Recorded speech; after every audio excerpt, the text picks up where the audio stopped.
Party के लिए, लोगों के लिए संघर्ष किया हो, उन लोगों को मुख्यमंत्री बनाया जाता था।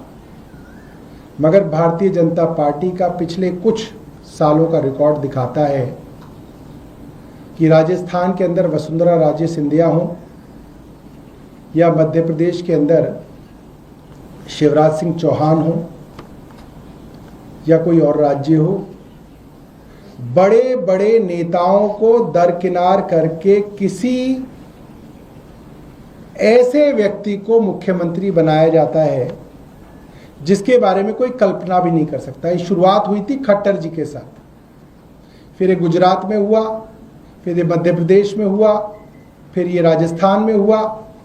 पर्ची निकाल के दे दी जाती है कि भाई इनको मुख्यमंत्री घोषित कर दो, और पर्ची मुख्यमंत्री की ये जो नई परिपाटी है ये चल रही है। दिल्ली में भी ऐसा ही हुआ। भारतीय जनता पार्टी के बड़े बड़े नेताओं के नाम चलते रहे कि ये मुख्यमंत्री बनेंगे, ये मुख्यमंत्री बनेंगे।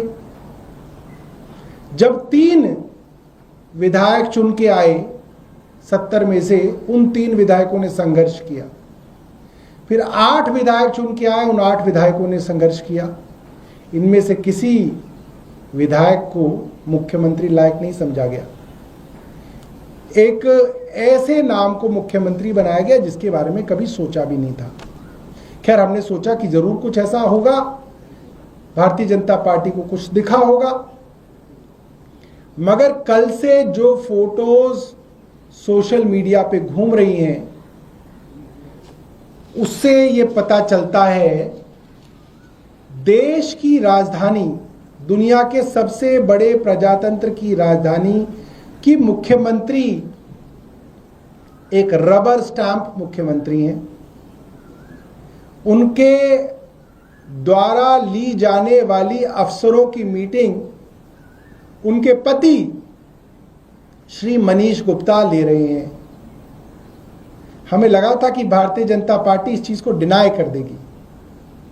वो कहेगी नहीं, जैसे कई बार कहते हैं नहीं ये फोटो फैब्रिकेटेड है, ये फोटो झूठी है।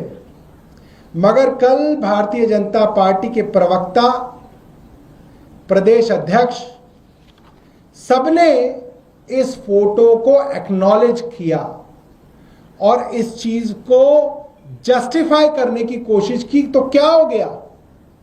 अगर परिवार में पति अपनी मुख्यमंत्री पत्नी की जगह अफसरों की मीटिंग ले रहा है तो क्या हो गया? मैं हैरान हूं कि भारतीय जनता पार्टी ये बात कह रही है। मेरा एक सवाल है, रेखा गुप्ता जी के पति मनीष गुप्ता सरकार में किस पद पे हैं? वीरेंद्र सचदेवा जी हमें बताएं।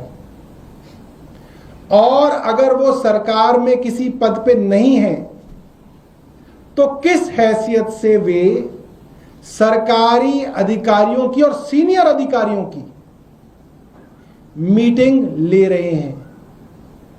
जब भी आप विधायक बनते हैं, मंत्री बनते हैं, मुख्यमंत्री बनते हैं, एक बहुत पायस और एक बहुत इंपॉर्टेंट इवेंट होता है जिससे पहले आप कुछ नहीं कर सकते। उसको कहते हैं शपथ, गोपनीयता की शपथ, पद की शपथ, सत्यनिष्ठा की शपथ, संविधान की शपथ।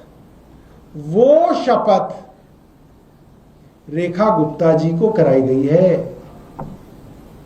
वो ओथ उनके पति मनीष गुप्ता जी ने नहीं ली है। जब शपथ पद की रेखा गुप्ता जी ने ली है तो सरकारी कामों के ऊपर डिस्कशन और आदेश उनके पति कैसे दे सकते हैं? ये संभव ही नहीं है। ये कानूनी रूप से पूरी तरीके से इलीगल है, गैर कानूनी है। ये भारतीय जनता पार्टी की घर की पंचायत नहीं है। जो सीरियल आता है पंचायत, फुलेरा की पंचायत, जिसके अंदर नीना गुप्ता जी हैं, प्रधान जी हैं, और एक उनके पति हैं, प्रधान पति हैं। तो भारतीय जनता पार्टी ने दिल्ली विधानसभा और दिल्ली चुनाव और दिल्ली की पूरी राजनीति को फुलेरा की पंचायत बना दिया, जिसमें नीना गुप्ता जी घर बैठेंगी और पतिदेव जो है प्रशासन चलाएंगे। ये दिल्ली में नहीं चलेगा। दिल्ली फुलेरा की पंचायत नहीं है। दिल्ली के अंदर इस तरीके की राजनीति करना देश के संविधान का और दिल्ली के 2 करोड़ लोगों का मजाक उड़ाना है,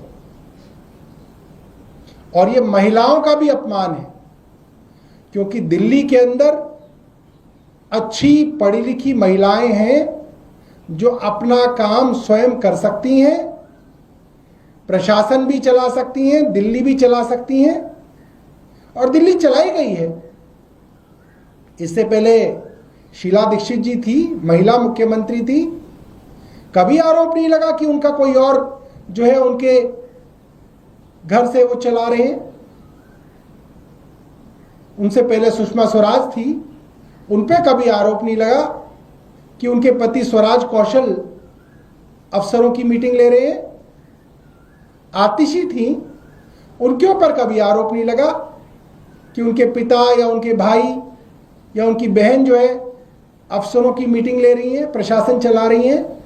ये आरोप रेखा गुप्ता जी पे ही क्यों लगा?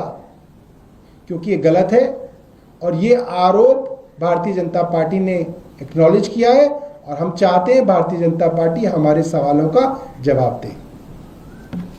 बहुत बहुत धन्यवाद। आप लोग इन आरोपों पे बीजेपी की तरफ से प्रतिक्रिया की तरफ से कहा गया कि जब अरविंद केजरीवाल जेल में थे तब उनकी पत्नी लगातार आप लोगों के साथ मीटिंग करती थी, उनके संदेश पढ़ के सुनाती थी, आतिशी ने कुर्सी तक छोड़ रखी थी मुख्यमंत्री की।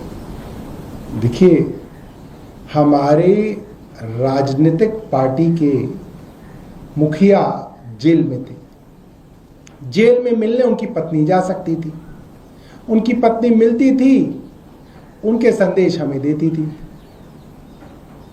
इसके अंदर अफसरों की मीटिंग कहां से आ गई? और भारतीय जनता पार्टी पे डिक्लेयर कर दे कि अरविंद केजरीवाल जी ने जैसे सरकार चलाई थी वैसे ही चलाएंगे, तो अरविंद केजरीवाल जी को अपना जो है आइडियल डिक्लेयर कर दे भारतीय जनता पार्टी। भाई, हमारी तो वो हमेशा से क्रिटिसिज्म ही करते रहे हैं ना। ये कोई ना कह सकते कि हमने जिस चीज को क्रिटिसाइज किया अब हम वही करेंगे। ये तो कुतर्क हुआ। भारतीय जनता पार्टी को लोगों को बताना पड़ेगा। कुछ और सवाल?